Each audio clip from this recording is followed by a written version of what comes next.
Welcome back friends. इस video में हम अपने एक नए टॉपिक जिसको हम ट्रांसलेशन बोलते हैं या फिर ट्रांसलेशन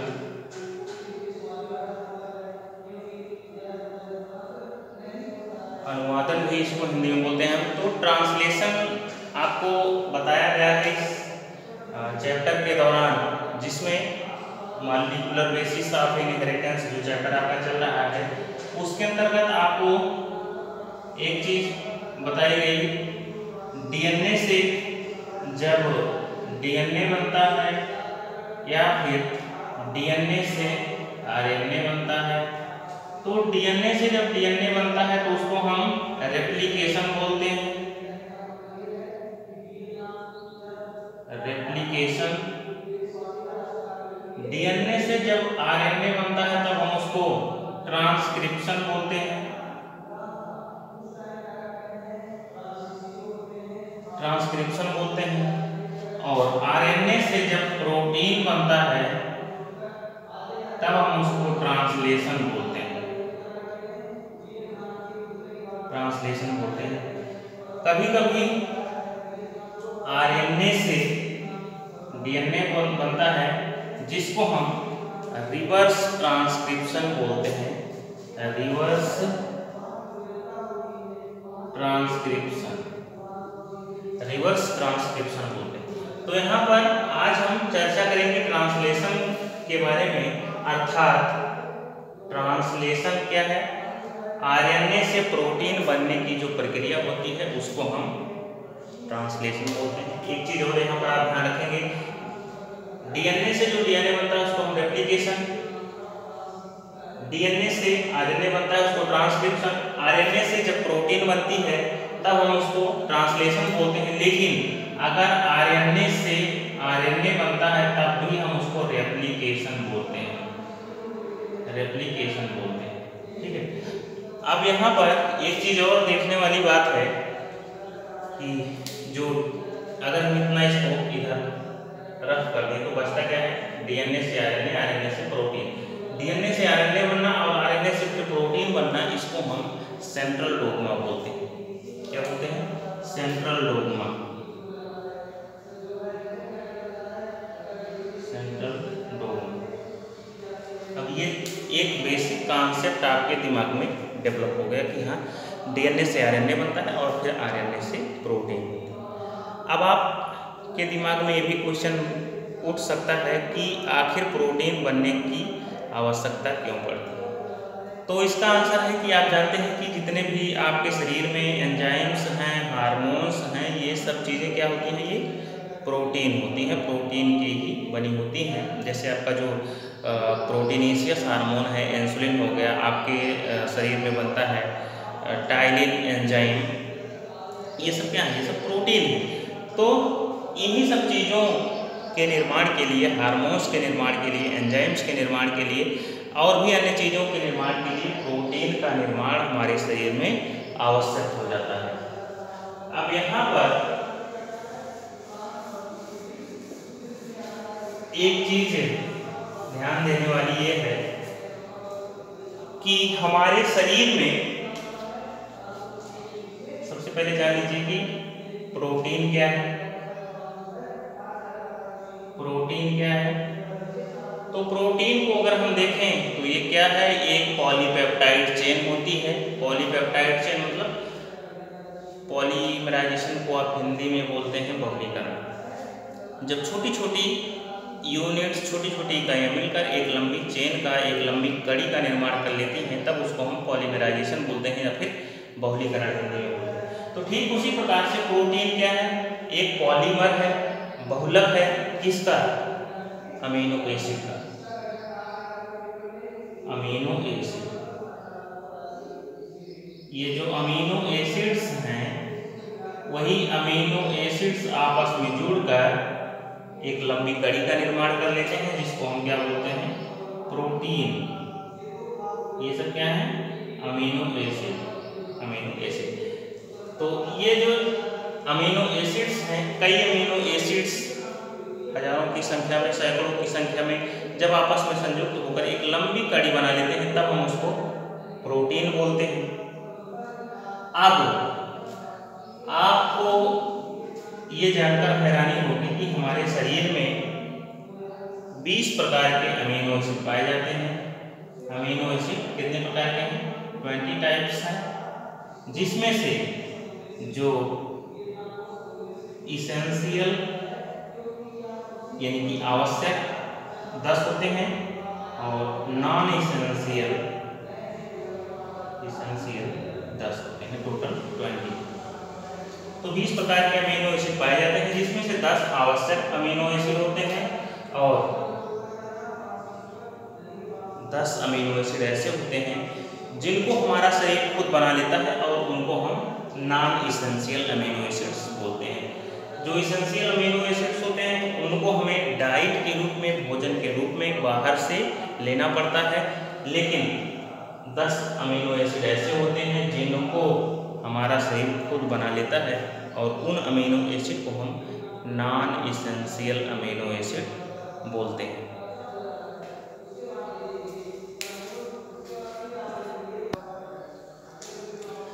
अब ये तो हो गया थोड़ा सा प्रोटीन के बारे में और अमीनो एसिड के बारे में।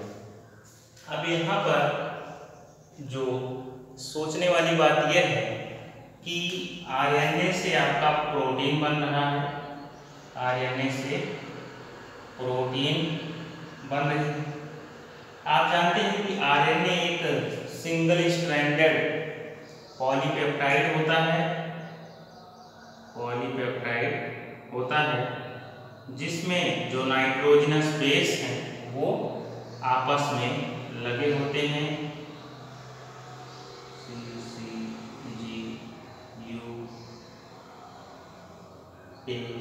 CCGA किसी भी क्रम में आप इसको लिख सकते हैं। तो सपोज दैट इस क्रम में कोई आरएनए है और उसमें ये बेसेज आपस में जुड़े हुए हैं, तो अगर आप इसको ध्यान से देखेंगे तो आपको इसमें से 4 प्रकार के नाइट्रोजनस बेस मिलेंगे, जिसमें एडेनिन जो है वो एडेनिन, यूरेसिल, ग्वानिन और साइटोसिन, ये 4 प्रकार के आपको नाइट्रोजनस बेस मिलेंगे। अब यहाँ पर अगर हम देखें तो क्योंकि अमीनो एसिड की संख्या 20 है, अमीनो एसिड की संख्या 20 है और अगर हमारा जो ये नाइट्रोजनस बेस है ये कोड है, अगर एक कोड एक अमीनो एसिड का निर्माण करेगा तो इस प्रकार से हमारे शरीर में केवल 4 प्रकार के ही अमीनो एसिड बन पाएंगे। अगर मान लीजिए ये जो एडेनिन है वो एक प्रकार का अमीनो एसिड बनाता है तो हमारे शरीर में कितने अमीनो एसिड बन सकते हैं? एक एडेनिन से बने, एक यूरेसिल से बना, एक ग्वानिन से बना, एक साइटोसिन से, तो कुल मिलाकर 4 प्रकार के अमीनो एसिड बन सकते हैं। अगर हम माने कि 2 नाइट्रोजनस बेस आपस में मिलकर एक अमीनो एसिड बनाते हैं तब कितने अमीनो एसिड बन सकते हैं? तो अगर हम इसको 2 का जोड़ा बनाएं तो इसका जोड़ा हो सकता है AA हो सकता है, AU हो सकता है, AG हो सकता है, AC हो सकता है। तो इस प्रकार से अगर हम देखेंगे तो एक अमीनो एसिड के द्वारा अगर इसको हम जोड़े में रखेंगे तब जो है कुल मिलाकर 16 अमीनो एसिड बन सकता है। कैसे? क्यों? क्योंकि जब आपने A का जोड़ा बनाया तो आपको 4 अमीनो एसिड मिले। इसी प्रकार से जब आप U का जोड़ा बनाएंगे तो U हो सकता है, या हम इस तरह से लिखें UA हो सकता है, UU हो सकता है, UG हो सकता है, UC हो सकता है। तो इस तरह से जब आप जोड़ा बनाएंगे GA हो सकता है, जी यू हो सकता है, जी जी हो सकता है, जी सी हो सकता है, ये 4 जोड़ा हो गया। इसी प्रकार से सी ए हो सकता है, सी यू हो सकता है, सी जी हो सकता है और सी सी हो सकता है। तो इस तरह से जब आप दो कोड को मिलाकर एक अमीनो एसिड का निर्माण सोचेंगे तो आपको मात्र 4, 8, 12, 16 कुल मिलाकर 16 अमीनो एसिड ही मिल रहे हैं, जबकि बनाना कितना है, 20 प्रकार के अमीनो एसिड आपको बनाने हैं। तो ये भी जो तरीका है वो क्या है, सही नहीं है। तो इसलिए बाद में और डिस्कवरी हुई तो पता चला कि जो हमारा ये जेनेटिक कोड है, नाइट्रोजनस बेसेस होते हैं, उसमें से 3 का जोड़ा मिलकर एक न्यूक्लियोटाइड का निर्माण, एक अमीनो एसिड का निर्माण करता है।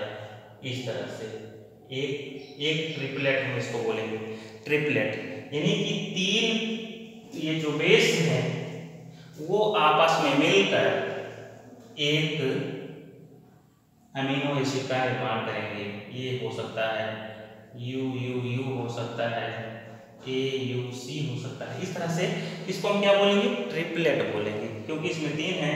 तो ये जो एक ट्रिपलेट है, ये एक ट्रिपलेट एक अमीनो एसिड का निर्माण करेगा। तो इस तरह से हमारे शरीर में कितने कोडान्स बन जाएंगे, 64 कोडान्स बन जाएंगे। जब हमारे शरीर में 64 प्रकार के कोडान्स होते हैं, और वही जो कोडान्स होते हैं वो अमीनो एसिड को लाकर एक श्रृंखला पर अटैच करते रहते हैं। सपोज दैट, अब यहाँ पर हम थोड़ा सा ट्रांसलेशन के बारे में जानेंगे। सपोज दैट ये कोई आरएनए का मॉलिक्यूल है और इस पर इस तरह से हमेशा जो ट्रांसलेशन की प्रक्रिया है वो AUG से स्टार्ट होती है, अर्थात जहाँ से शुरू होगा तो इसको हम इनिशिएशन कोडान बोलते हैं। आगे हम इसको डिटेल में जानेंगे, आज थोड़ा सा इंट्रो हो जाए। तो यहाँ पर सपोज दैट यहाँ पर ये कोड लगे हुए हैं, ए है, यू है और जी, ठीक। तो यहाँ पर अब AUG जो होगा हमारा कोड, AUG, सपोज दैट हमारा जो 20 प्रकार का अमीनो एसिड है उसमें से उनके नाम कुछ लिख लीजिए। मेथियोनिन है, ट्रिप्टोफैन है,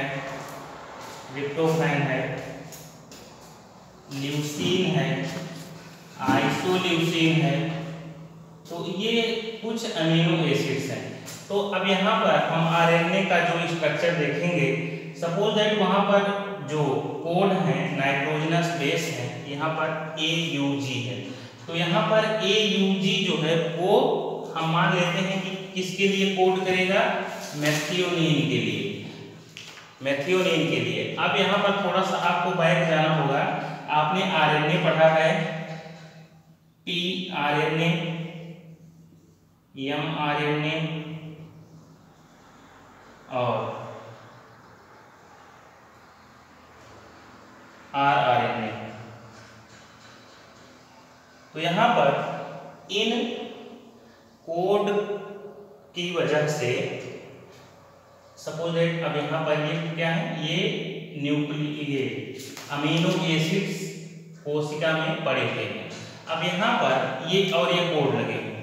अब यहाँ पर ये जो tRNA है, ये tRNA पहचान कर किसको, इसी कोड को पहचान कर, आपने पढ़ा था ट्रांसक्रिप्शन में कि जो tRNA होता है वो प्रोटीन संश्लेषण में पार्टिसिपेट करता है।